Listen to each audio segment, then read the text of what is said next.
What's up, folks? Remember this vehicle? I don't know if y'all can recognize the hatch or whatever, but this is the Lincoln MKX. This is the flood vehicle I had originally diagnosed.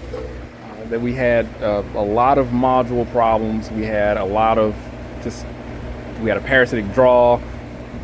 Many miscellaneous things didn't work, such as the seats in the front, the lift gate, all the windows, the fans. The car didn't run right. In that last video, I'm gonna put the link in the description, so you'll be able to refer back to that. So I don't have to go through every single thing. So the insurance company said, yeah, well, let's go ahead and replace it. Let's fix it. All right, I thought the estimate was like, whew, to be honest, it was thousands of dollars. And they said, you know what, go ahead and do it. I said, okay. I like a little challenge, no big deal. I mean, I diagnosed it, obviously I can fix it. Now, I'm not the smartest guy in the world, but I will fix some stuff, all right? And I'm gonna go through this entire process of a lot of things that I can document that that may be intimidating to other people. And I cannot stress to you, I'm just like everybody else. I got to read, research, comprehend, just like anybody else. So as far as getting this vehicle back up and running, I'm going to document the most important things and mostly the electrical stuff. So everybody's kind of pretty much aware. Maybe at the end when we get it detailed, because it's going to cost a lot of money to get this thing cleaned up. I'll show you the finished product, and I'm definitely going to test drive this vehicle to verify everything that I've done is working. This vehicle is in good working order, and the customer's going to be happy because they're spending. I'm talking thousands of dollars, so it's crazy that I was surprised that they want to get this fixed. So anyway, so what we got going on today, I'm going to briefly go back over the diagnosis of this liftgate module. Mind you, in that last video, this was submerged. You can see the watermark here, and where this resided, right down there. So it was underwater, and I'm gonna pull it apart again for you shortly. But before I do that, I'm gonna show you that this is offline. Let me do another fault scan. I'm logged in with the Alltel. This is the liftgate module. I think it's right here. Is this it? Oh, yep. Liftgate trunk module. Right there, offline.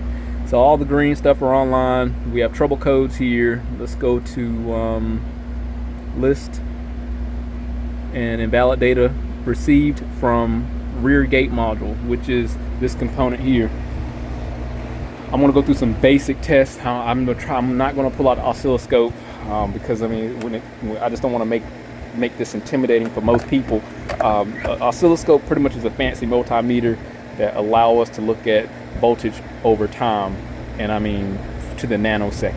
So if you look at some of my videos, I do have oscilloscope videos when it comes to diagnosing certain things, and we can literally see things in fine detail, analyze that to conclude a justified replacement. So with this, we're just simply going to check powers, grounds, can. Very simple. I already had them pre-marked from before. I have a power source, which is the white and red stripe. There's a ground here, black and white.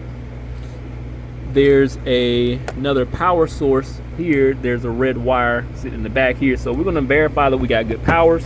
Our CAN network is located on this other connector, and for CAN low and high, we're just going to verify we have an average of 2.5 volts.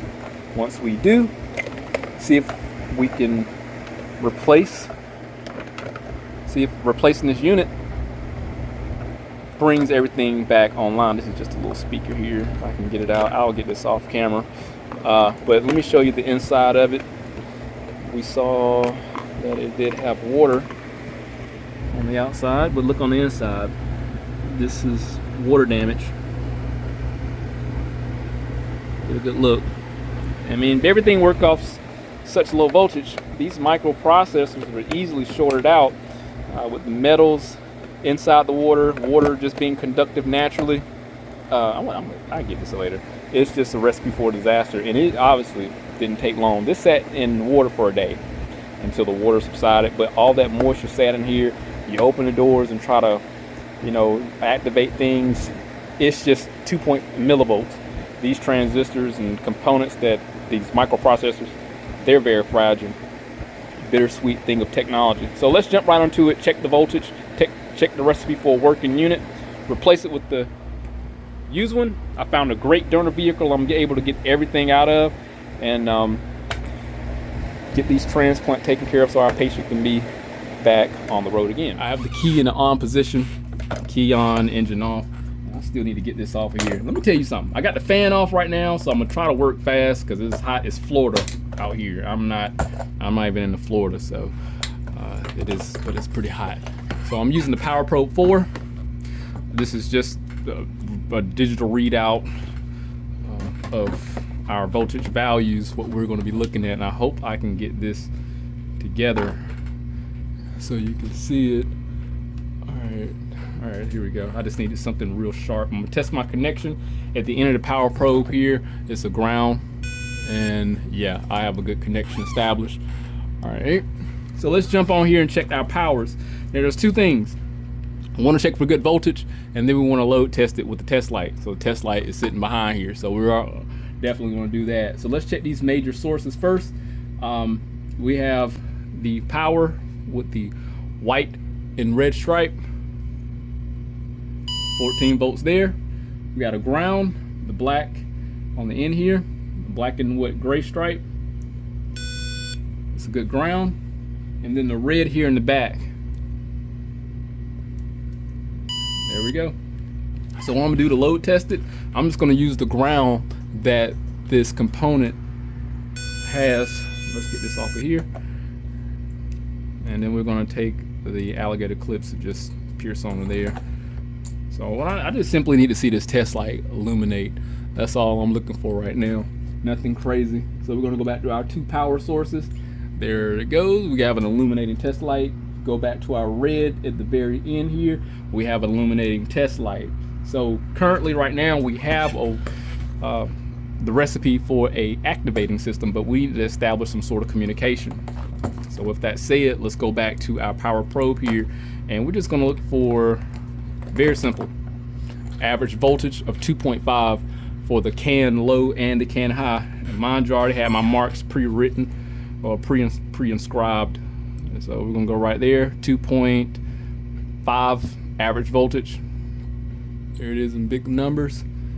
And then here, 2.3. So likely this is gonna be can low, 2.3, but you wanna see around 2.5 volts. So we have this is not going to activate. It's not like, it's just bias voltage. It's not going to be anything, nothing significant. So we have a recipe for a working unit. Logically, if we have a good working unit, since we know where the powers and grounds are, if you don't know where your powers and grounds are on your units, you can either try Google them, one obviously, or you can use some sort of factory service information. I use Identifix.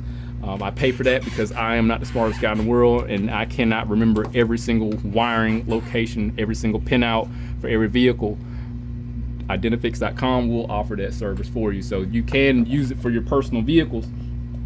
They're just going to charge you a fee per vehicle, and I think it's about $30 per vehicle if you decide to use it in that fashion versus for commercial use.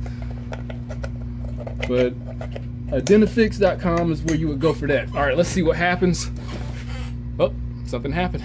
Got some noise. Let's look at our scan data. So if you remember before, we had invalid data received from rear gate module, and the IPC, the instrument panel, was telling on that unit due to how they interact. So let's clear this code out, and what we're going to do is look back at topology and see if it actually comes up in our list here. If you don't have topology, well, there you go. It's no response right there. Let's do a fault scan. Yeah, if you don't have topology, then you're going to have to use other means of determining if you're, yeah, so it's back up here. And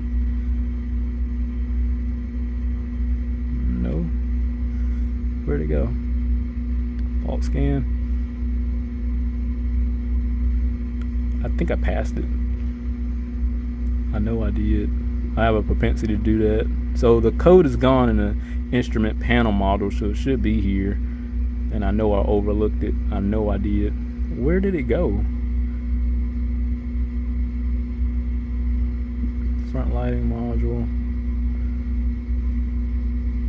I guess I missed it. Okay, there it go. It's in topology, but it didn't go into our list. Let's go to trouble codes. Probably may have low voltage codes, but let's see, because I know this needs to be initialized and valid. Yeah, so we have communication now, because we can even go to live data. Before it was offline in gray, now it's orange, detecting faults. So we have live data. We can see what this module senses. And let's go back out, clear these codes, and see if it comes to life. All right, and valid switch. All right, let's go back out, go back out.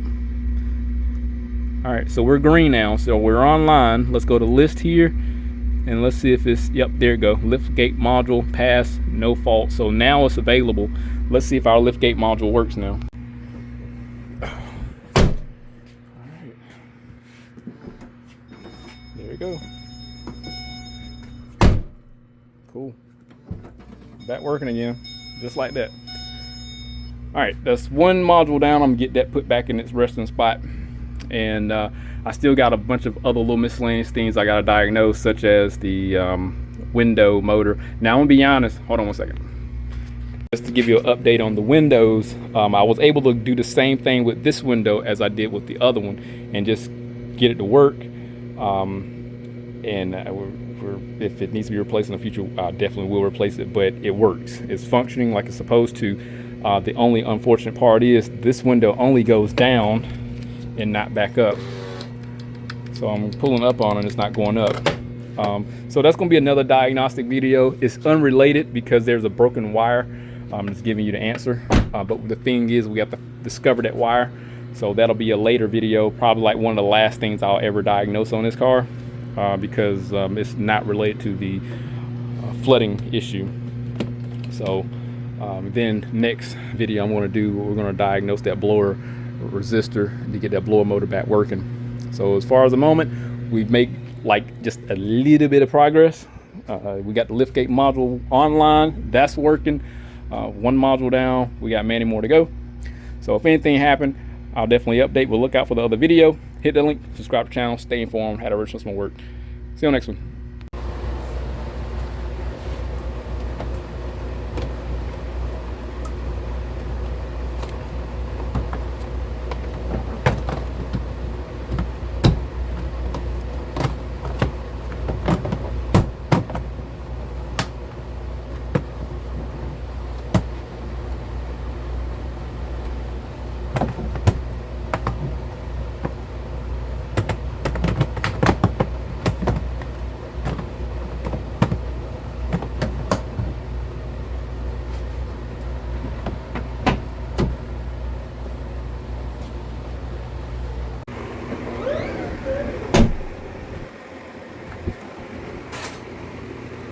I guess it don't have to be initialized. I don't know.